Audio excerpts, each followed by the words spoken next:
A opinião dos nossos convidados é de inteira responsabilidade deles e não corresponde necessariamente à linha editorial da Brasil Central.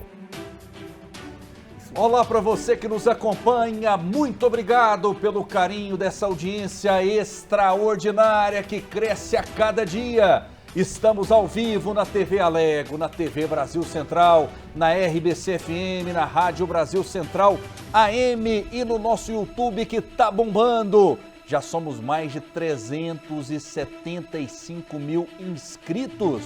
Nosso objetivo é chegarmos até o final do ano a 400 mil, ou seja, vários estádios lotados de pessoas que nos acompanham. Já temos mais de 50 milhões de visualizações. É o TBC Debate para o Brasil inteiro, porque aqui brigam as ideias e não as pessoas. Assuntos quentes. Mais uma vez na edição de hoje, TBC Debate tem os seguintes destaques. Preso nos atos de 8 de janeiro, morre em penitenciária vítima de mal súbito. PGR havia concordado com o pedido de liberdade apresentado pela defesa, mas relator do caso, o ministro Alexandre de Moraes, não analisou a solicitação. Tem um laudo médico, um relatório médico dizendo, desde fevereiro, que ele tem problemas de saúde, que ele corria risco de morte. E a defesa pediu a liberdade dele e o ministro Alexandre de Moraes não concedeu. Esse é o assunto da nossa pergunta do dia. Ministro dos Direitos Humanos deve ir à Câmara dos Deputados explicar pagamento de viagem à chamada Dama do Tráfico. Fui a Brasília, essa minha ida, ela foi paga pelo Ministério dos Direitos Humanos. E ainda, Lula conversa por telefone com o presidente da União Europeia, buscando agilizar acordo com o Mercosul. Governo nega conexão entre o telefonema e a vitória de Javier Milei na Argentina, que já ameaçou não aderir ao acordo caso fosse eleito.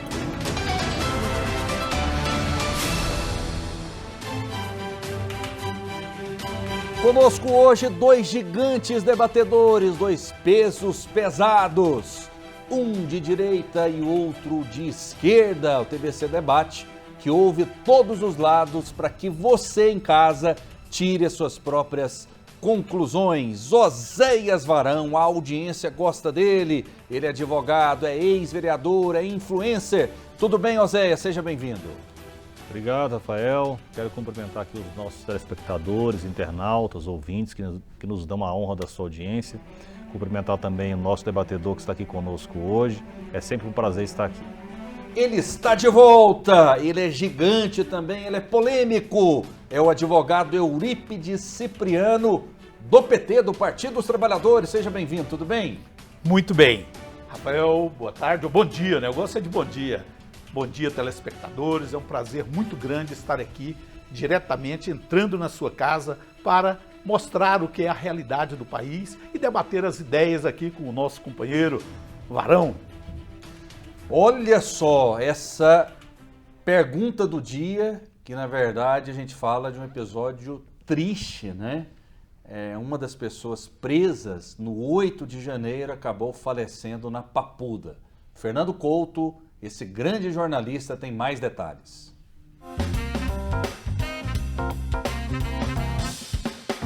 Clériston Pereira da Cunha, conhecido como Clezão, um dos detidos em decorrência das manifestações de 8 de janeiro, morreu ontem vítima de um mal súbito durante um banho de sol na penitenciária da Papuda, em Brasília. O Corpo de Bombeiros foi acionado, mas as tentativas de reanimação cardiorrespiratória não tiveram sucesso.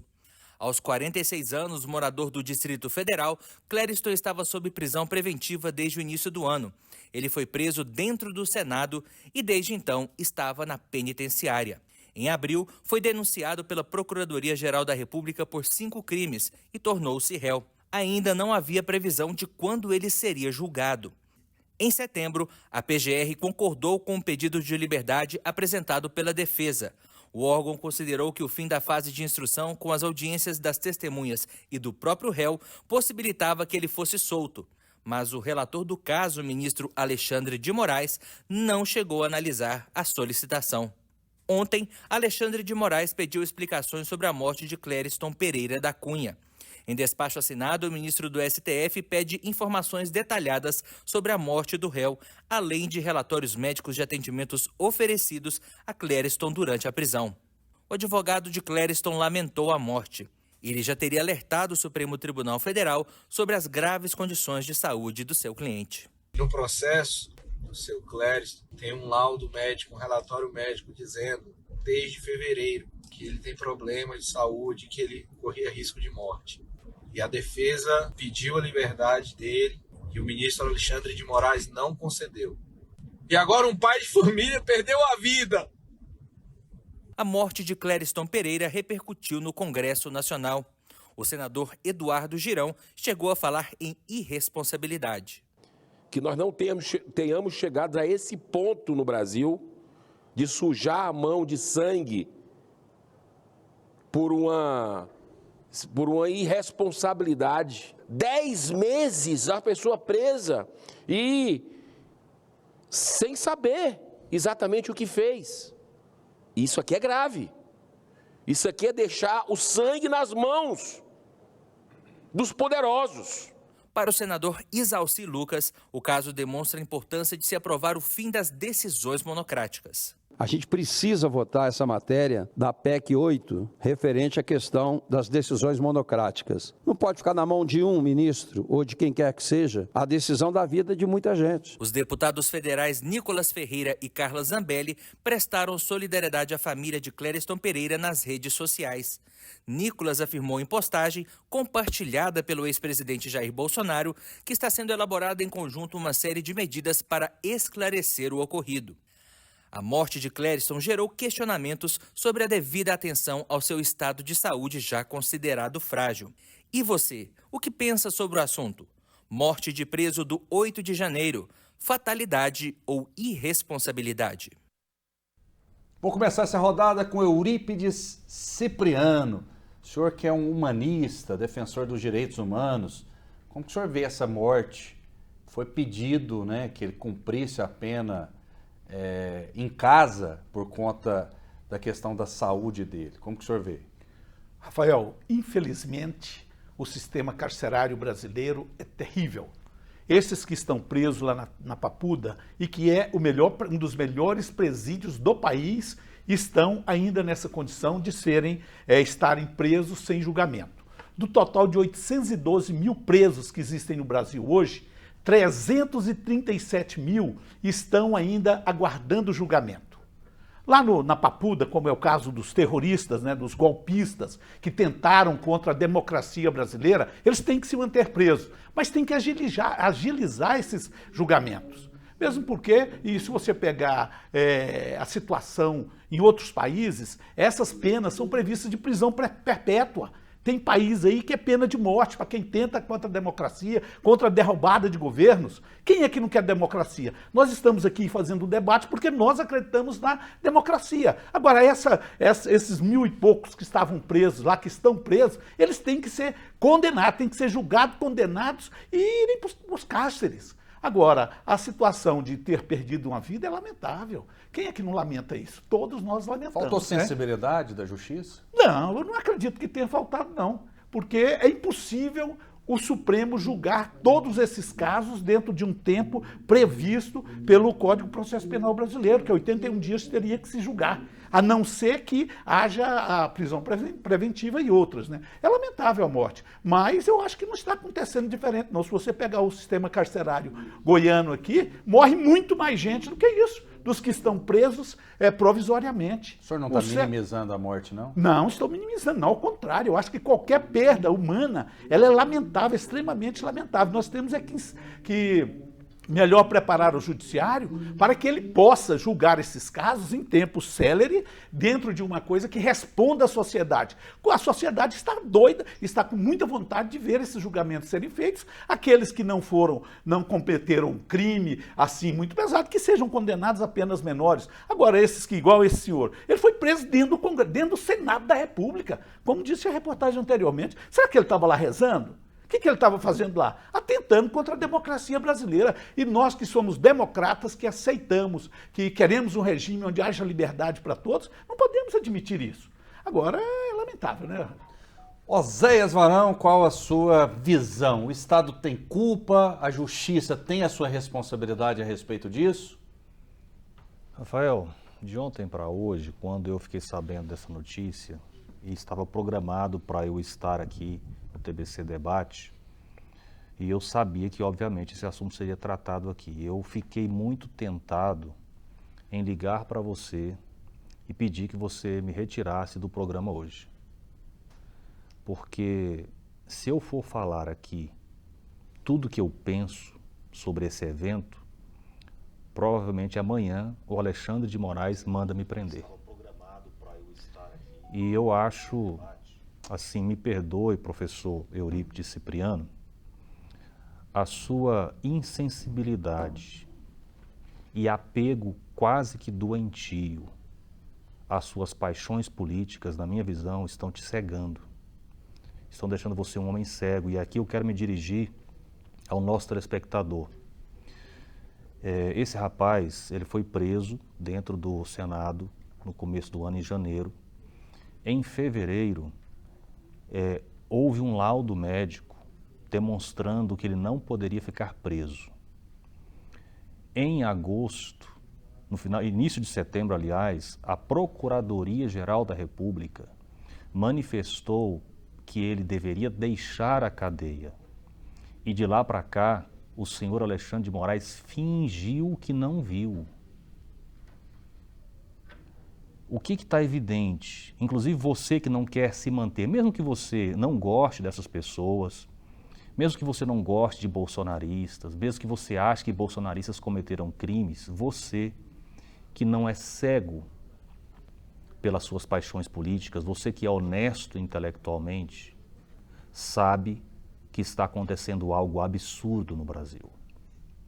Nós estamos vivendo, na minha visão, debaixo de uma ditadura que não cumpre e não preocupa em cumprir os princípios constitucionais. Rafael, eu tenho um amigo chamado João Paulo Cavalcante, aqui de Goiânia, que está preso, completando 3 meses, professor Eurípides Cipriano, e ele não sabe por que ele foi preso.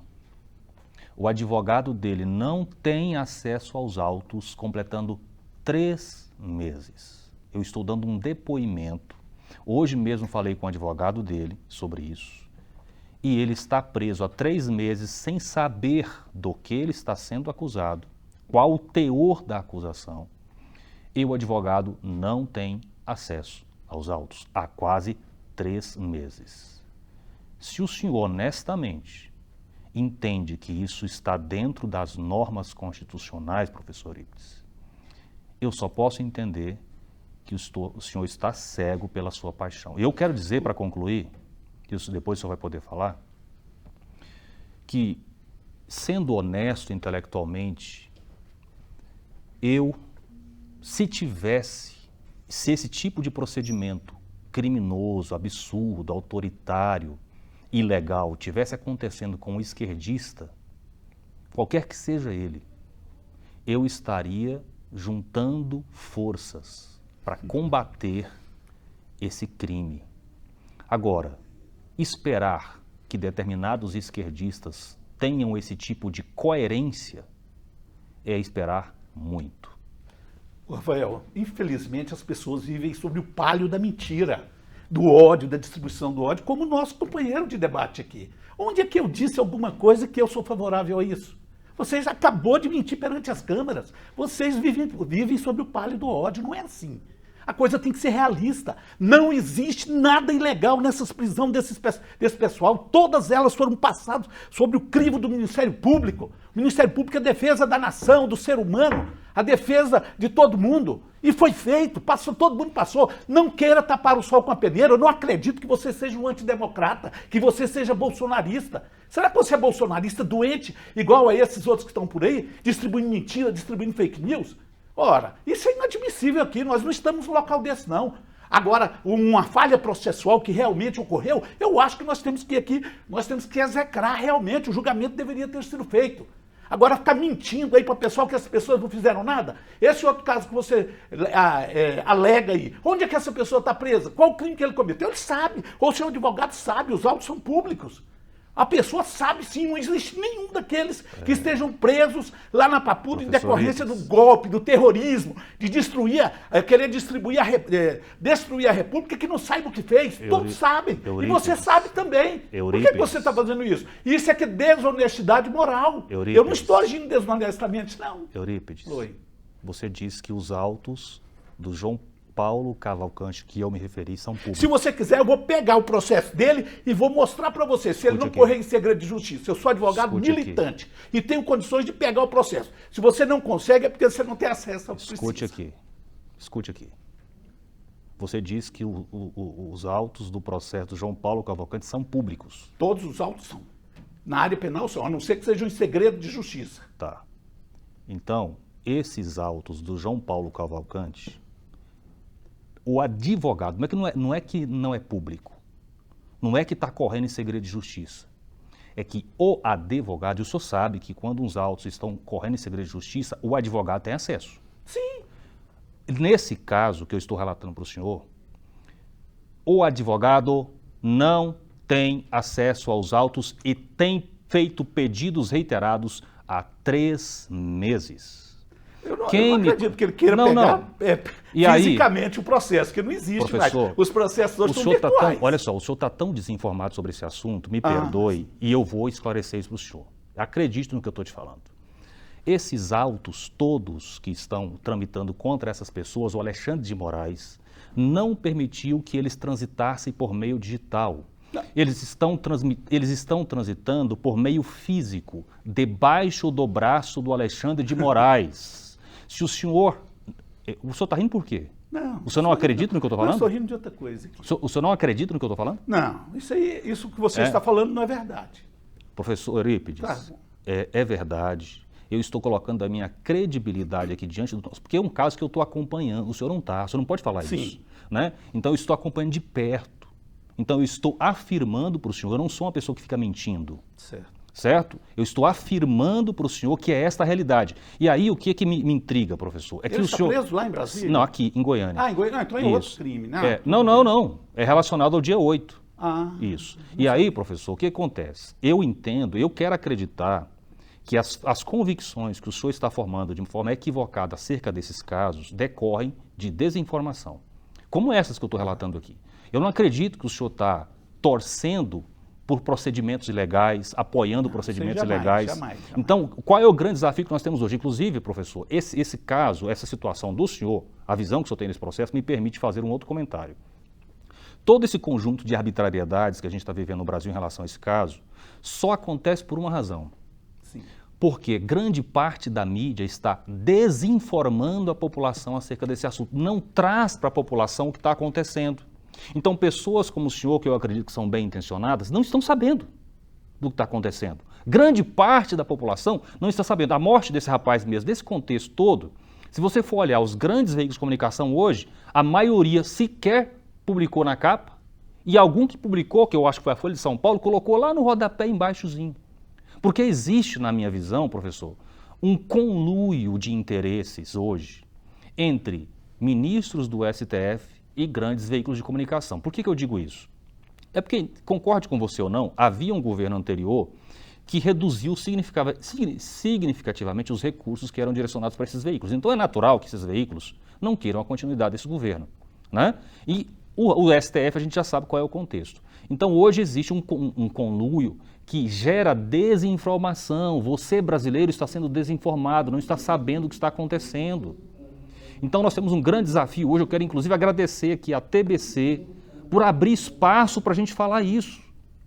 Confesso que falo com medo, porque eu sei que pessoas que hoje denunciam isso estão sendo perseguidas, estão sendo ameaçadas. E nós estamos vivendo, na minha visão, num estado de arbítrio. Inclusive, eu quero depois colocar o contato telefônico do advogado para o senhor entrar em contato com ele e confirmar tudo isso que eu acabei de falar. Clarão, a realidade existe sim uma desinformação, mas é aquela que circula nos esgotos imundos dos grupos de WhatsApp e de Telegram. Eu tenho 2 grupos de Telegram aqui. Antes do dia 15, eu abria o meu celular, eu ficava assim, mas não pode ser. centenas, milhares de pessoas, tudo indo pro tal do Telegram. Falei, mas o que é isso? O que é que todo mundo está indo? Existe um comando sujo da extrema-direita, que você sabe muito bem, que pauta tudo isso. Onde foi que o STF cometeu alguma irregularidade? Não existe isso. O Poder Judiciário, ele não age por iniciativa própria. Você é advogado, você sabe disso.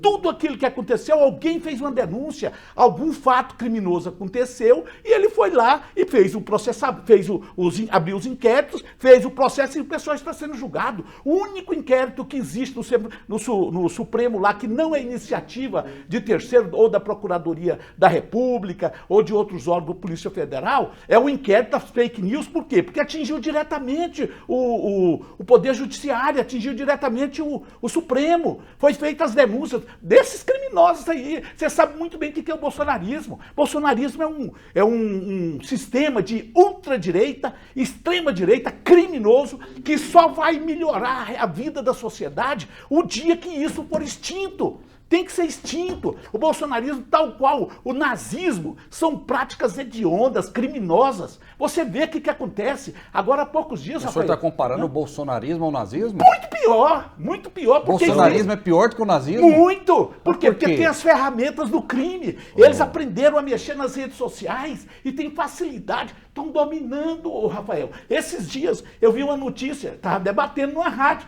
Chegou um cara e falou assim, mas o Supremo está liberando as drogas. Eu falei, o quê? Liberando as drogas? Como? Está liberando, você não está acompanhando, não? Eu falei, não, isso é mentira. Professor Eurípides. Aí eu peguei, rapaz, eu fui lá ver o que era, eles estavam regulamentando o artigo 28 da Lei 11.343, que é o Estatuto Antidrogas do país. O que acontece? Porque nós recebemos nossos grupos de apoio, grupos de mutuajuda, quando a pessoa é usuário de drogas, que ele precisa de tratamento, né? Dependente químico. Aí o cara, lá se estabelece que quem é usuário não vai preso, não deve ser preso, tem que ser tratado. E lá precisava se estabelecer, porque aconteceu um caso em São Paulo, onde a pessoa foi pega com 6 gramas de maconha, foi presa como traficante. Aí o advogado dele entra, não, ele é usuário.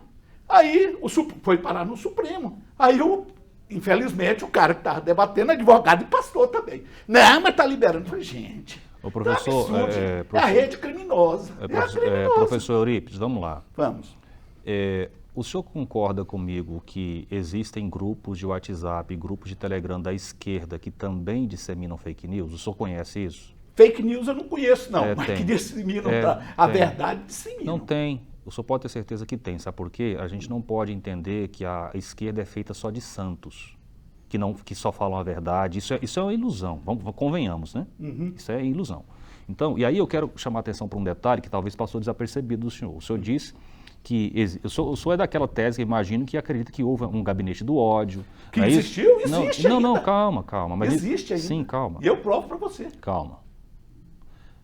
Em 2019, professor, abriu-se uma investigação no Supremo Tribunal Federal por denúncia daquela deputada do São Paulo, a loira, lá que eu esqueci o nome aqui agora, e ela denunciava a existência desse gabinete do ódio. Joyce Hasselman. Aquela que era do isso. bolsonarista. Acompanha comigo aqui, professor. 2019, abriu-se uma investigação no Supremo Tribunal Federal para investigar o gabinete do ódio que disseminava fake news, certo? Sim. Nós estamos em 2023. Esse processo nunca chegou a nenhuma conclusão, professor. O senhor não fica desconfiado disso, não? Não, é porque a extensão do crime é tão grande, professor, que ali você sai para as milícias cariocas, você sai para a milícia goiana, que aqui também nós temos, inclusive candidato a prefeito aqui difundindo isso. Não. Então, até que se alcance e abrace todos esses criminosos, vai demorar um pouco. Não é isso que eu estou falando. Não é isso que eu estou falando. O senhor concorda comigo que conforme o processo vai andando, você vai descobrindo coisas, sim ou não? Sim, né? Por isso que está acessando. E essas coisas, elas são divulgadas. Não é? Aí a pergunta... Não, veja bem. Se você descobre provas de que existem pessoas ligadas ao governo distribuindo mentiras, se você descobre essas provas... Eu rechaço aqui agora. Se você me falar uma mentira que está sendo disseminada aí, eu sou o primeiro a rechaçar. Não, calma. Eu estou querendo mostrar outra coisa para o senhor. Sim. Então, imagina que nas investigações se descobre que a deputada Carla Zambelli estava coordenando lá alguma situação de disseminação de mentiras, certo? Lá atrás, com um mês de investigação. Isso seria divulgado? Seria. Ela cometeu tanto crime, não, né? Não, a pergunta para mim, a pergunta é bem objetiva. Fazer. Não, a pergunta é bem objetiva. Isso seria divulgado? Seria. Só que, professor, se o senhor prestar atenção, você vai perceber que não existe, até agora, uma única prova que venha dos autos produzida pelo Supremo Tribunal Federal que prove que essas pessoas ligadas ao governo participavam de um gabinete que organizava a disseminação de fake news. Não existe. Você não está no Brasil, Amado. Não. Você não está no Brasil. Então eu faço questão. Durante a campanha eleitoral do Bolsonaro, professor, foi assim, o Rafael, não tem como você coibir. Olha, eu tenho aqui 110 grupos, 40 grupos desses são de irmãos evangélicos, irmãos da maçonaria, e eu digo para você que 100% do que circula é mentira. E continua. Isso vem de onde? Isso não é você que é uma pessoa de bem que está produzindo esses fake news, não. Quem produz essas fake news é uma quadrilha que engloba milícia, engloba escritório do ódio, engloba os filhos do ex-presidente, e essa turma toda. Vocês aqui, infelizmente, são só aqueles que recebem e põem lá na igreja, inclusive na igreja, para o pessoal ficar lá distribuindo. Igreja cristã, Rafael, distribuindo arminha dentro da igreja. Onde já se viu isso? Professor. Qual irmão? Olha, eu fui criado dentro da igreja evangélica, conhecia todo mundo e admirava a honestidade, o cristianismo dessas pessoas. Hoje, você vai fazer isso? Você é pastor, não é? Então, você aceita isso lá dentro da sua igreja? Qual cristão? Onde Cristo pregou isso? Olha só. Você ilude o pessoal se você fizer isso. Gente, isso é um absurdo. Faz um fundamentalismo religioso, Rafael, prevalecer no país. Hoje, se você pegar de cada 10 conflitos no planeta, 8 são decorrentes de Deus. Professor. E Deus o quê? Mas não é o Deus que a gente acredita, não. Professor. É o Deus criado por falsos pastores, falsos dirigentes católicos, falsos dirigentes espíritas, que estão por aí. Esses bandidos estão aí. E o que nós vamos fazer com eles? Eurípides. Distribuindo fake news. Não é você, eu acho que você é um pastor sério. Professor Eurípides, vamos lá. Sim. Eu acho que o senhor está misturando duas coisas. Não estou misturando, não. É porque um assunto puxa o outro. Não, me permita argumentar no sentido em que eu estou querendo dizer. É verdade que existem pessoas da direita que disseminam fake news? É verdade que existem pessoas da esquerda que disseminam fake news? E negar isso não é honesto. Não, agora, tudo isso que o senhor falou, aquilo que o senhor entende que é mentira, que corre nos grupos, isso acontece mesmo. Agora, daí a você chegar à conclusão de que existe um núcleo de coordenação da disseminação dessas mentiras de pessoas diretamente ligadas ao governo, você precisa aí você precisa provar. Provo. Da direita certo? eu sei que o Janones não fez isso, não? Olha, eu não vi uma mentira que o Janones publicou.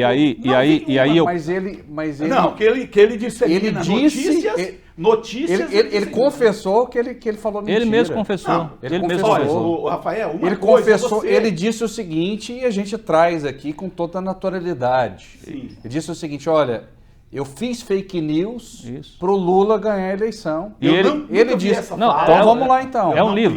Na verdade, pode até ter havido, mas eu digo que isso não é de forma sistemática, como a direita faz. Mas é alguém do alto escalão, né? Rafael, olha, você vê católico, irmão católico, desacreditando o Papa. Onde já se viu isso? Você vê irmãos cristãos evangélicos prestigiando o crime, o ódio, a distribuição de tudo quanto é coisa ruim. Você vê trabalhador, trabalhador contra o sindicato. Antes do Bolsonaro não tinha fake news, não? Não, sempre Bolsonaro houve. que inventou fake news? Rafael, em todas as guerras, em todas as campanhas eleitorais, existem as mentiras. Hoje, a facilidade de se fazer isso circular é muito grande. É muito grande. Olha, você vê aí, trabalhador, gente, contra sindicato. E quem colocou isso na cabeça do trabalhador? Você acha que foi o trabalhador? Olha, nos Estados Unidos hoje a única barreira de proteção do trabalhador são os sindicatos no planeta todo. Aqui no Brasil, a direita suja, que eu não acredito que seja, isso é a ultradireita. Não seja a direita que a gente fala aqui, porque todo mundo tem direito de ser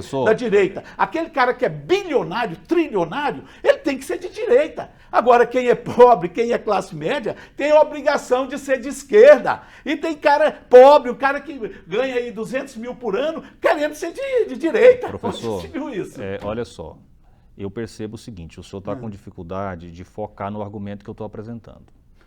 Olha só, o senhor não precisa dizer para mim que existem mentiras sendo disseminadas. Não, existem. Né? Não, eu não estou negando isso. Não é isso que nós estamos debatendo aqui. Eu queria que o senhor focasse no que nós estamos debatendo. E nós estamos debatendo existe um gabinete do ódio cuja coordenação central dissemina essas mentiras. E aí o senhor diz para mim aí agora, o senhor diz para os nossos telespectadores que o senhor tem provas. Está lá nos processos, né? No processo do Supremo, está lá. Eu quero... Não está transitado em julgado, mas está lá. Peraí. Existe. O senhor está dizendo que existem essas provas, certo? Rafael, gente, professor, nós não podemos tentar aqui tapar o sol para professor, manda esse gabinete do ódio. Não, isso não existe. Na verdade é o seguinte, professor, eu quero fazer então um desafio para o senhor. Sim, vamos fazer. Certo? Eu quero que o senhor assuma um compromisso conosco. Agora. Tá aqui diante do público da TBC, de ter acesso, buscar acesso à informação acerca desses processos.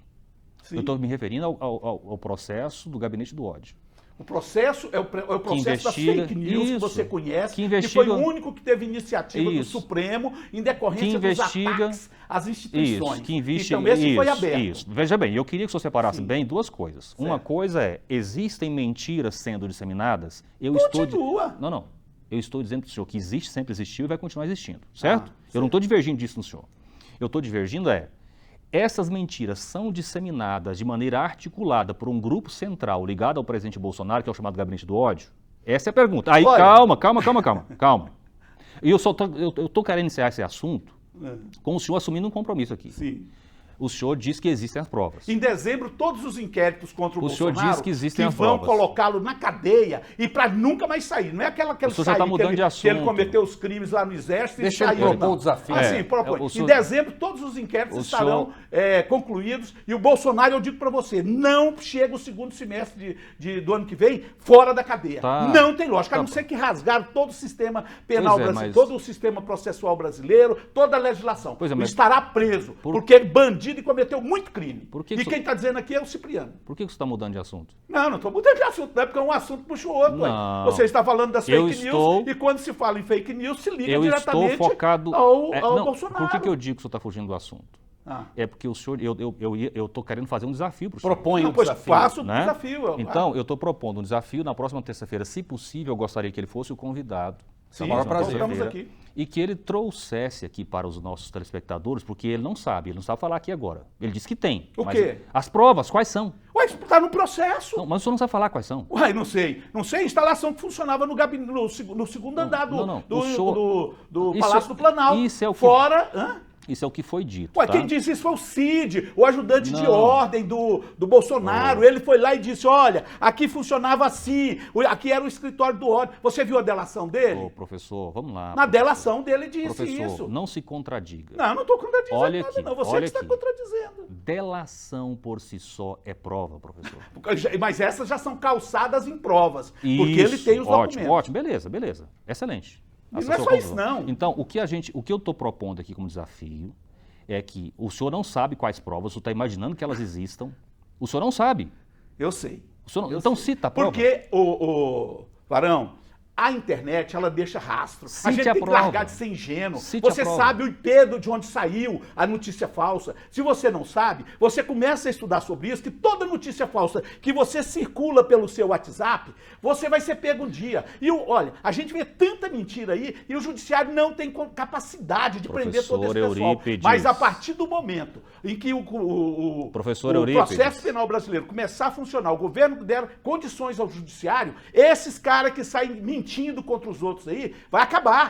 Vai acabar essa história de dizer que Lula roubou. Roubou o quê? Vai lá e diz que Lula roubou. Você disse que não tinha conhecimento sobre fake news praticadas pela esquerda. Não. Então vamos a elas. Coloca na tela aí a matéria do Poder 360, jornal O Globo, que diz o seguinte: Janones sugere ter usado fake news na campanha de 2002. Em livro... 2022. Em livro, o deputado relata os bastidores de sua ajuda a Lula nas redes sociais, segundo O Globo. Sim. Ele diz que o jornal mente, né? O deputado federal lançará em 20 de novembro, já lançou, na verdade, né? O livro dele. O livro Janonismo Cultural, o uso das redes sociais e a batalha pela democracia no Brasil. O congressista relata situações em que teria divulgado propositalmente informações falsas para mexer com o emocional do ex-presidente Jair Bolsonaro, que tentava a reeleição. Isso ficou muito claro nas eleições, que ele foi utilizado, escalado para isso, para propagar fake news. Li o livro dele. E creio também que pode ter gente do bolsonarismo escalado para fazer a mesma coisa. Eu, como jornalista, eu já participei de várias campanhas nos bastidores. Em todas elas eu vi gente maldosa que propagava fake news antes mesmo das redes sociais. Agora, dizer que esse é um artifício apenas da direita ou apenas da esquerda Da extrema-direita. é negar uma realidade. Não é Todas só as campanhas sempre existiram. Fake news no Brasil, e isso eu falei ao jornal Opção, a quem eu agradeço o espaço, existe desde o descobrimento do Brasil. Quando os portugueses chegaram aqui, por exemplo, com álcool e disseram o seguinte: olha, se vocês não fizerem o que eu quero, eu sou capaz de queimar o rio. Os Aí eles bandeirantes que fizeram isso. Os bandeirantes chegaram em Goiás Exatamente. e gritaram, não, Anhanguera. os portugueses também. Aí é o seguinte, aí eles colocavam fogo ali, os índios achavam, né, inocentemente, que a água era álcool, e que eles queimavam, que eles tinham poder de queimar os rios. Então, assim, fake news, gente, sempre existiu, sempre vai existir. Mas não é é isso. um mérito ou demérito da direita, Rafael, da esquerda, do centro, da diagonal. Eu acho que... A gente tem que ser inteligente também. Sim, Rafael, eu Agora, se a gente discutir o seguinte, quem é melhor em rede social? A direita. A direita, olha... A direita é melhor só em me rede social. permita, professor, Por só ser antes- melhor, acaba propagando mais fake news. E me permita, professor, Olha, só antes de você sim, falar, pois não, olha pois só, o senhor citou uma situação que eu achei interessante. Você falou assim, olha, hoje dá para você saber quem proferiu a fake news através dos IPs, Sim. certo? E é verdade, só que não é sobre isso que nós estamos falando, porque eu, inclusive, já disse aqui que a mentira acontece de ambos os lados. Eu estou dizendo isso. Eu não estou questionando se nós vamos identificar quem disse mentira ou não. Não é esse o questionamento que eu estou fazendo. Eu estou fazendo existe um gabinete que articula de forma centralizada de pessoas ligadas ao presidente que fazem esse trabalho de disseminação de fake news? A pergunta é essa, professor. Vocês são do Existia, interior, vocês dois? existia. Não. Existiu e ainda continua Deixa, existindo. Rafael, Mas, Rafael, me permita, só para concluir aqui. Não, desculpa, é que é o seguinte, aqui tem uma informação sobre isso, porque, veja bem, eu sou um militante de direita nas redes sociais desde sempre. E eu sei como funciona. E aí tem um aspecto nessa história, Rafael, que eu entendo às vezes a cabeça do esquerdista. É que o esquerdista, ele não consegue um alto engajamento nas redes sociais. Aí ele vê o nosso engajamento e ele... Janones consegue, ué. Não, Janones é uma exceção, tá?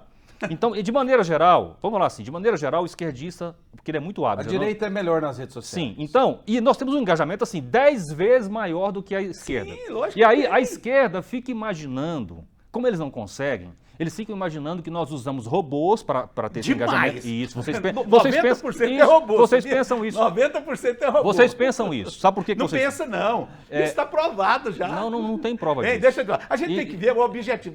Nós tratamos do direito objetivo, a razão pela qual se faz aquilo. Olha, a direita no Brasil é...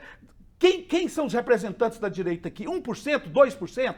Contra 90% da população brasileira. 90% da população brasileira tem que ser de esquerda porque são pobres e necessitam de ação Deixa do eu fazer- governo. Então, agora deixa eu você fazer- pega... colocar mais um ponto mas deixa aqui. eu concluir aqui, Rafael, só um É instante. porque senão o Então- apresentador também não fala. não, mas deixa eu concluir meu pensamento. 30 senão eu perco segundos. aqui, olha, por que esse 1% consegue convencer pessoas para que se haja contra os mais Ok, pobres? tá feito o raciocínio. Olha, esses governos anteriores aí, de direita, que o Brasil de 1500 até 2023 teve 13 anos de governo, 14 agora, chegou com 14 anos de governo da esquerda. Esses outros nunca deixaram nem migalhas Ok, cair ok. das já tá mesas mudando. para o povo Tá feito, comer. já tá E mudando. todo Só um mundo momentinho, contra todo mundo, Tá feito um 1% raciocínio. domina tudo. Temos que Deixa ser. eu só colocar algo aqui em relação à mentira, à fofoca. Vocês são do interior? Só Sim, ou eu não? sou lá do Uruaçu. Você é do interior Eu também? nasci aos 2 anos de idade, eu vim já para Goiânia. Isso, mas você é do interior. Nasci Conhece aquela senhorinha, com todo respeito, né? A maioria das senhorinhas são maravilhosas, extraordinárias, que sentam na porta de casa, naquela cadeira de fio, e ficam observando a vida de todo mundo, e muitas vezes aumenta o que ela vê ali na porta de casa. É a no final da tarde. famosa fofoqueira? Exatamente, a Era o fofoqueira, WhatsApp da época. a dona Maroca, né? Isso aí é inerente ao ser humano. Só que o ser humano hoje tem as redes sociais. Exatamente. Para aumentar essas informações distorcidas. Então, não é um fenômeno de direita, de esquerda, é do ser humano. O ser humano usa a arma que tem. Eu vi fake news demais, da esquerda, da direita, nessas últimas eleições, e continuo vendo. Agora, a direita é mais atuante nas redes sociais. Então, mas não é isso, em números Rafael. absolutos... Não, é esse o ponto que eu queria esclarecer. Em Rafael. números absolutos, é óbvio que tem mais fake news por parte de quem usa mais as redes sociais. Não, mas não é esse o ponto. De maneira Rafael, mais eficiente as Rafael, redes sociais. aí é que está o equívoco. Achar que nós usamos mais as redes sociais do que a esquerda. Isso não é verdade. É que é o seguinte... Usa de maneira mais eficiente. Não é nem a questão de usar, não é a forma de usar. Porque não tem escrúpulos, eles não têm vergonha de mentir. A direita não tem mentira, escrúpulo. não tem vergonha de mentir, cara. A esquerda tem então, escrúpulo. É um absurdo. Então. Não, a gente tem que ter escrúpulo, cara. Se eu falar uma mentira aqui, eu vou ser cobrado lá pelas pessoas. O senhor acha que o Lula tem que ser canonizado? O Lula é o maior estadista de todos os anos do Brasil. Mas ele é e santo. hoje é o maior líder. Ele é santo. O Lula não mente, eu sou advogado. O Lula não mentir, mente. Quem é que não mente? Se tiver um ser humano aqui na Terra, se tiver alguém aqui que não mente nesse planeta, pode morrer agora, porque está no planeta errado. Ele mente com frequência? Não é com frequência. Não, Bolsonaro era 7 mentiras por dia. O Lula não tem conhecimento disso. A gente vai precisar seguir aqui, Oséias. Termina o assunto, porque eu preciso respeitar a produção. Eu vou terminar o assunto fazendo um segundo desafio para ele para a próxima terça-feira. Né? Ele disse que existem provas de que nós usamos robôs para disseminação de fake news. Eu solicito a ele, portanto, o desafio a trazer provas na próxima terça-feira de que pessoas ligadas ao presidente Bolsonaro, próximas a ele, participaram de processo de distribuição de fake news por meio de robôs. Não, só não precisa rir. Não, eu só preciso que o senhor traga a prova. Porque você é muito ingênuo. Você é muito ingênuo. É uma ingenuidade. Vamos canonizar o rapaz aqui, ele é muito ingênuo. Não tem lógica. O senhor, inclusive, vai poder me desmoralizar na próxima terça-feira. Mas pra que desmoralizar você? A verdade está aí, meu Não, a verdade não está aí, A gente não pode ser ingênuo desse ponto. Eu estou afirmando... Eu acredito que você seja um homem de bem, Olha e é aqui, mesmo um homem de bem. Mas você falar essas coisas aqui, você... O senhor aceita o desafio? Qualquer desafio. Então tá feito. Agora vamos lá. Debate, na próxima terça-feira... Na próxima terça-feira, ele vai trazer as provas que existem no gabinete do ódio ligados ao presidente. Mas quaisquer provas você vai dizer que não serviu porque não foi julgado ainda, mas está nos processos. Não. E aqui nós temos, acabei de ver aqui, eu não tô, professor. Coisas que foram feitas, mensagens que foram mandadas por robô, Rafael, foram mandadas por robô, quando respondeu em outro nível, o robô veio confirmando. Conclua, por gentileza. gentileza. Não sabia o que estava fazendo. Professor... O desafio vai direto ao ponto. Vamos direto ao ponto. Mais outro desafio aí. É só isso. Não, são 2 desafios, né? Sim. O senhor trazer a prova do robô. A prova do escritório do crime. Isso. E a prova do robô. Dos robôs. É só isso. Vamos lá, então. E o plenário do Senado se prepara para votar hoje a proposta de emenda à Constituição que visa limitar as decisões monocráticas e os pedidos de vista nos tribunais. A sessão está marcada para 2 da tarde, conta com outros 3 itens na pauta. Antes da votação, a PEC vai passar pela 5ª e última sessão de discussão no plenário. A proposta foi apresentada pelo senador Oriovisto Guimarães, do Podemos do Paraná, e recebeu parecer favorável do senador Esperidião Amin. O texto da PEC proíbe a concessão de decisões monocráticas que suspendam a eficácia de leis ou atos normativos com efeito geral, como bem aquelas que suspendam atos dos presidentes da República, do Senado Federal, da Câmara dos Deputados ou do Congresso Nacional. No entanto, a PEC autoriza a adoção de decisões monocráticas em situações de grave urgência ou risco de dano irreparável durante o recesso do Judiciário. Vamos lá, 1 minutinho para cada, porque a gente precisa correr mesmo e eu quero a opinião de vocês a respeito desse assunto. O Congresso está certo ou está errado? 30 segundos, Oséias. Está certo e acho que está demorando tomar essa medida. Na minha visão, Rafael, na minha visão, nós temos um homem hoje enlouquecido no Supremo Tribunal Federal. Quem tem poderes absolutos, a história nos mostra que ele vai enlouquecendo, ele vai perdendo o limite, o senso. Então, na minha visão, Alexandre de Moraes hoje é um homem que está louco, descontrolado, sem controle, ninguém controla o que ele faz. E ele está, portanto, sem limites. Então, diante disso, essa reação do Senado é oportuna, necessária e, na minha visão, tinha que ser muito mais profunda e muito mais ampla. Mas se vier nesses termos, já é um avanço para o país. Ok. Ele usou 30 segundos, você 30 segundos também. Para começar, a premissa dele não é verdadeira.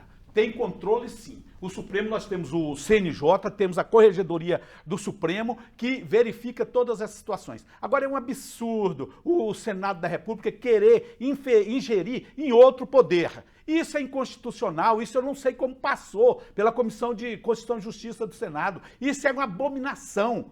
Isso aí é cláusula pétrea da Constituição, não se muda. E se isso aí cair, for aprovado, se o Lula não tiver coragem de ir lá e vetar, e o Supremo vai vetar, vai derrubar, porque é inconstitucional. Isso aí é coisa para jogar para a plateia. Será que a plateia brasileira não vê isso, gente? Ok, fica o questionamento. Vamos ao nosso quadro direto do Congresso.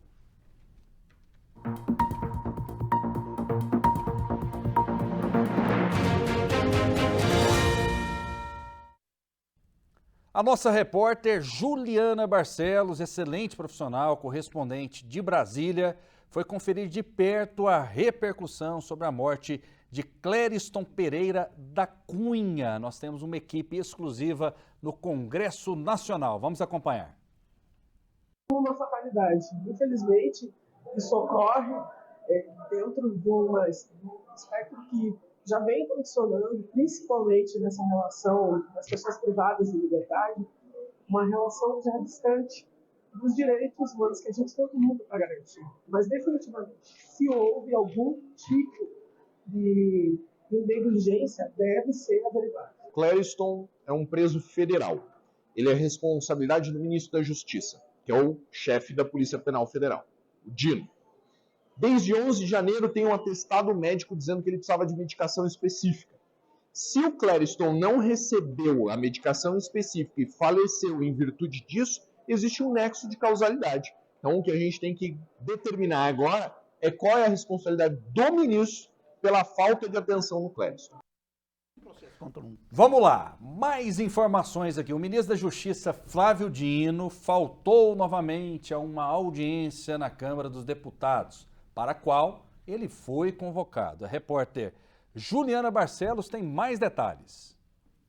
O ministro Flávio Dino não compareceu novamente à Comissão de Segurança Pública da Câmara dos Deputados. A ausência foi justificada pela falta de segurança, já que sente-se ameaçado por alguns parlamentares. Ele voltou a pedir uma sessão conjunta em plenário, com deputados e senadores para responder a todos os questionamentos. A ausência do ministro voltou a ser motivo de embate entre os parlamentares.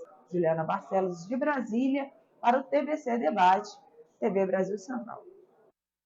Muito bem, obrigada, Juliana. Vamos às participações do público aqui. O Fernando. Bolsonaristas daqui de Goiás estão igual à população de Iporá. Vê os pobres, mas fingem que não veem. A direita é tão limpa que nesse momento tem um prefeito de Iporá, sendo caçado por agressão, Oséias Varão. Entendi. Então quer dizer que porque eu tenho um prefeito que é de direita, que cometeu um crime, então toda direita é suja? Mais ou menos isso que ele está querendo entender? Ok, vamos lá. Mais participações. Eu observando, fica difícil da esquerda vencer o debate, porque são 2 contra 1. Nós da esquerda, só nas urnas, o Dedé Cheleno. Será que eu estou do lado do Oséias? De jeito nenhum. Eu faço o questionamento para os dois. Inclusive disse aqui que pela direita dominar melhor a questão das redes sociais, a direita acaba propagando mais fake news do que a esquerda, ou pelo menos tem mais impacto. Eu queria inclusive ter explicado isso aí, porque na minha visão isso é uma percepção equivocada. Sim, você discorda de mim, inclusive. Na verdade é o seguinte, o discurso da direita, ele reverbera mais junto à população e por isso tem mais engajamento. Não é que nós somos melhores no controle das redes sociais, não é isso.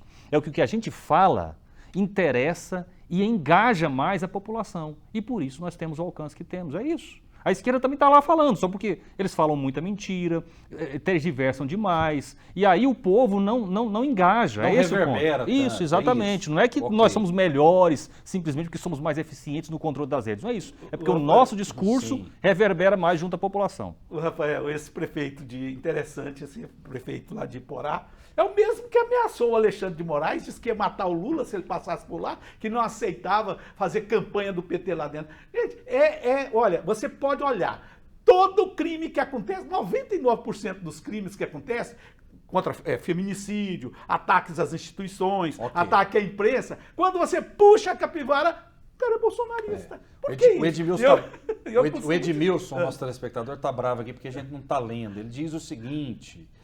o Cipriano não está deixando ninguém falar, ele toma conta do discurso, ele quer ser o debatedor, quer ser o mediador, quer ser tudo. Ou seja, sobrou para mim aqui, sobrou para o Zé, sobrou para o Cipriano. Normal, mas a gente registra todas as participações aqui. Sou o Elson, esse senhor, professor, fala para ele ter o mínimo de educação. Quando o advogado estiver falando, ele ouve. Ele é sem noção. Porque quem não é esquerdista é bolsonarista, ele faz o questionamento. Não tem nada a ver. Ele é professor, vocês têm certeza? Fazendo um questionamento para o senhor aqui fiz também. docência superior. O Elson, é porque o Osés acabou chamando de professor. Eu fiz docência superior, eu dei aula também na PUC, mas eu sou advogado. O Diego, de Rondônia, também participando. Ele diz o seguinte, que terça-feira ele não assiste mais o programa. Todos ameaçam de jeito e todos assistem, eu fico impressionado. Vamos lá, mais participações. Como pode defender tanto Lula assim? Lula tem que apodrecer na cadeia, está afundando o Brasil novamente. Deixa seu nome, por gentileza. O Robert, de Diamantina, em Minas Gerais, participando conosco. É verdade? O PT está afundando o Brasil? Esse que está dizendo que o Lula está afundando o Brasil, será que ele está afundando o Brasil porque baixou a gasolina pela metade do preço? Hoje eu fui ao supermercado antes de vir para cá. Uma lata de óleo, na época do Bolsonaro, era R$12. Gente, eu comprei de R$4,13 hoje. O feijão, que era 13, hoje está custando R$4,99. Você chega no posto de gasolina, o arroz subiu. Peraí, o arroz é para quem sabe das coisas, sabe que houve uma enchente muito grande no Rio Grande do Sul, e o Rio Grande do Sul é o único produtor de arroz agulhinha. Aonde que o feijão tem esse valor? Ali no supermercado, pode ir lá no Pro Brasil agora. Depois o senhor traz uns 3 pacotes para mim. Trago, quantos você quer? Posso dar o nome do supermercado? Eu paguei 10. Eu paguei 10. Só se for feijão de ouro. Mas olha, gente, é por isso a Bolsa nunca subiu tanto, está 110 mil pontos. A inflação está lá embaixo. O Brasil, que estava como a 13ª economia do planeta, Rafael, hoje já está na 9ª, só nos 10 anos de Lula. Gente, para com isso. Nós temos que ser pelo menos, meses, né? Lógico, 10 meses. Você pega o dia a dia, 1 quilo de carne. Ok, deixa eu parar o Cipriano. 1 quilo de carne, o leite. Ele é uma máquina de informação. Para Olha só, aí, Rafael, sou o Paulo Sérgio, Jardim América, vendo o senhor da esquerda, o Cipriano, dizer que é evangélico. Não sou, não, sou espírita. Mas o que me deixa abismado é você falou que já PT. foi. Cristão não aceita o aborto, não aceita ladrão e assassino, não aceita as drogas. É o questionamento do...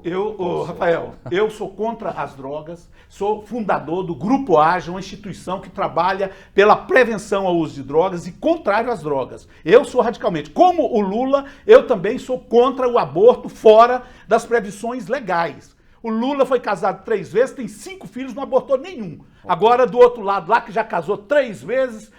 3 ou 4 vezes. Então, Não, peraí, o Lula casou depois de viúva. Mas agora, o primeiro casamento dele não foi por causa morreu, a esposa de morte, morreu. Não. Morreu do parto. A primeira foi. Morreu com o parto da Narian, aquela menina, Laurian. E aí, olha que não é igual o outro não, que as 3 esposas estão aí, todas indiciadas por crimes, tal qual os filhos do cara. E ainda tem gente que é bolsonarista. Lula é um homem de família. Gente, o Lula sempre foi, sempre foi. Vamos lá, Rafael, suspende esse debate. Esse cidadão chamando bolsonarista de extremistas. O senhor chamou, né? E é mesmo. Não, é ultra Rafael, por que não lê as minhas mensagens? Está lida a sua mensagem. Bolsonarista é extremista, Oséias? Rafael, vamos lá, né? Extremista a gente tem tanto na esquerda quanto na direita. No caso da direita, que existem extremistas sim, eles são assim, talvez 2% dos bolsonaristas, né? Então eu convivo bem nesse meio e sei que extremistas são raríssimas exceções dentro do grupo bolsonarista. A maioria das pessoas são patriotas, pessoas que querem combater a corrupção, pessoas que querem ver o seu país crescendo, que querem ver o seu país desenvolvendo. É isso, né? Olha só. Agora, só para você ter uma ideia, a esquerda, todo mundo que diverge deles, eles chamam de fascista. Isso faz parte da adjetivação, do jogo político. Você vai perguntar para o esquerdista o que é um fascista, às vezes ele nem sabe dizer, mas ele está xingando. Isso faz parte. Jane Abreu, rapidinho, ele diz o seguinte: fala para o Cipriano que todos nós somos robôs mesmo. A Jane diz que é uma robô. Certo? Não. Ela, coitada, ela está sendo usada só. Viu? Mas eu digo para você o seguinte. Ou seja, tá cheio de gente alienada, então não tem a mesma capacidade que o senhor tem, que o Oséias tem, que eu tenho. Não é que tenha gente alienada, mas tem muito Quem está nos assistindo, então não tem inteligência nenhuma. Eu digo para você, eu tenho tias que são pessoas honestíssimas, pessoas que jamais cometeriam crime e se transformaram em bolsonarista. Agora eu digo para você, nem todo bolsonarista canalha não, mas todo canalha que eu conheci, Rafael, todo, aquele cara que não trabalhava direito, que mandava a gente bater ponto pra ele, aquele que batia na mulher, desde aqueles caboclos que lá quando a gente banhava nos córregos lá no Uruaçu, dava canga na gente, batia nos meninos, todos eles viraram bolsonaristas. Essa mensagem é do Onedilson. Obrigado aí, ele falou que faltou falar o nome dele, tá dito, tá falado, obrigado pela audiência. Ô Rafael, o seguinte, nos presídios, os presos comemoraram a eleição do Lula ou do Bolsonaro? O senhor sabe disso, professor? Eu tenho absoluta certeza que não se comemoraram nada, porque preso nem vota, se você quer saber, preso não vota. Agora fica os bolsonaristas mentindo aí que preso bateu palma pela eleição do Lula. Preso não vota. Preso não tem nada a ver com isso, não vota. Mas pode comemorar, não pode? Lógico, a maioria do sistema carcerário brasileiro é composto de 99% de pessoas pobres, que suas famílias estão morrendo de fome na periferia. E quem é que dá alguma coisa pro povo comer? Você acredita que foi o Bolsonaro? Bolsonaro não dá uma balinha pra ninguém, cara. Nunca deu, a direita nunca deu nada pra ninguém. Quem dá alguma coisa pra classe pobre são os governos da esquerda. E se você não faz isso... Mas quem mais distribuiu o Bolsa Família não foi o Bolsonaro? Quem Bolsa Família? Ele deu agora, no final do mandato, pra comprar a eleição. Deu dinheiro pra taxista, deu dinheiro pra motorista de Uber, pra caminhoneiro. Gente, a maior corrupção do mundo. Isso nós estamos falando de bandido, Osmar. Não é isso, nós não estamos falando de gente séria, não, Oséias. Bolsonarista... não tem jeito. Como é que você vai discutir? Deixa o Oséias falar também. Que são bolsonaristas? Você está tomando conta, Cipriano. Deixa o Oséias falar. Fala. O Cipriano é divertido. Você vai estar aqui na próxima terça-feira. O Cipriano, ele é muito passional. Nota aí, Fernando. O Cipriano, ele é muito apaixonado, mas você também é apaixonado. Não, você da direita é muito apaixonado. Ele é passional e apaixonado no Lula. O Lula para você é uma religião? Não, o Lula é simplesmente um cidadão que faz aquilo que eu acho que deve ser feito. E que Jesus ensinou. Tem falso cristão aqui que não faz o que deveria fazer. Você está comparando o Lula a Jesus? Não estou comparando, não foi isso que eu falei. Eu falei que tem cristão aqui que não desvia o olhar para quem realmente precisa comer, precisa vestir, precisa dormir, precisa estar debaixo de um teto. E o Lula faz isso. É o único cristão na política brasileira. E quem disse isso é Delfim Neto, é um bando de negro da direita. Ele falou, o único que realmente faz alguma coisa pelos pobres é o Lula. E aí agora vem os caras, vem gente aí evangélico que não dá uma balinha pra ninguém. O senhor está implicado com os evangélicos? Não estou falando, porque eles estão sendo, nesse caso aí, manipulados. Certo. Manipulados pelo tal do Bolsonaro, escritório do crime e outras áreas criminosas que distribuem. Mas não tem ninguém que é manipulado pelo Lula, não? Não, para que ele vai manipular? Ele não precisa de manipular, Rafael. Ele atende as categorias, as classes mais baixas da sociedade, que não tem voz, que não tem como vir aqui. O senhor é um homem rico, o senhor é um homem rico. Mas eu não sou um homem rico, não. Mas eu tenho um pensamento coletivo, eu sou de esquerda. Por que eu sou de esquerda? Porque eu acho que nós somos pobres. Um cara que ganha menos de R$1 milhão por ano, ele não pode se declarar de direita. A não ser que ele não entenda o que é direita. E ainda se dizer cristão. Um cara que é bolsonarista se dizer cristão, ele não sabe o que é Jesus Cristo. Eu tô querendo até saber a conta bancária do Oséias. E sabe muito menos o que é direita. Diga aí, Oséias, um minutinho pra gente encerrar. O quê? O que você quiser. Vamos um tema aí. Não, porque eu tô aqui meio assim, com dificuldade de debater com o Cipriano, porque primeiro ele tem uma paixão assim, que você fica até... Mas a paixão é boa, o homem tem até que ser esbabacado, né? apaixonado. Não, olha só, é porque, olha só, Faça o ele contraponto. disse que o Bolsonaro não se importava com os pobres, né? O Bolsonaro, desde a época da pandemia, por exemplo, ele socorreu os brasileiros. Que matou 700 mil brasileiros, né? Genocida. Eu preciso falar, professor. Pode falar. Né?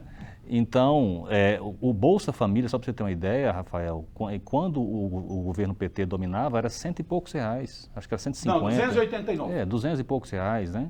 O Bolsonaro aumentou para R$700. 600. Então, 600 reais, né? Então, ou seja, você percebe que essas afirmações que ele faz é fruto da paixão quase que cega que ele tem pelo Lula, não analisa a realidade. Você acha que é uma religião para ele?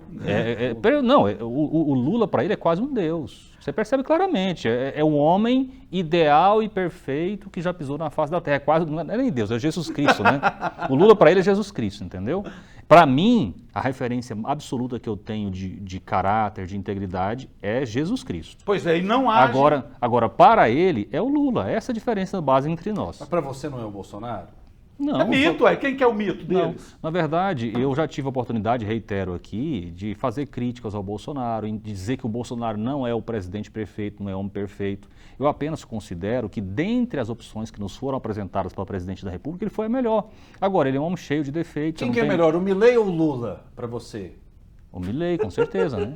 Com certeza. O Milei, até agora eu não ainda vi governar, mas pelo que ele fala, pelas ideias que ele defende, ele é muito superior ao Lula. Rafael, como foi tocado aí? O tempo acabou. Não, mas um instante Cipriano, só, ué. gente...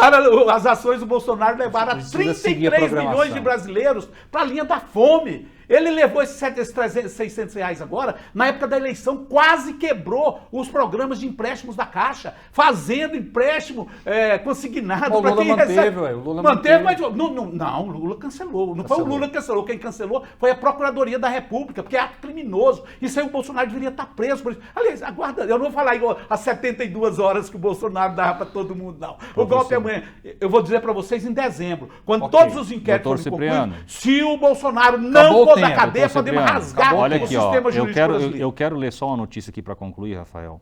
Essa é uma notícia da Folha de São Paulo. Extrema pobreza caiu à mínima histórica no Brasil durante o governo Bolsonaro em 2020. A menor extrema pobreza da história do Brasil foi durante o governo Bolsonaro em 2020. Ok, muito obrigado a vocês. Muito obrigado, Cipriano. Na linha da fome. Grande abraço. Fiquem com Deus e até a próxima. Um abraço a vocês aí.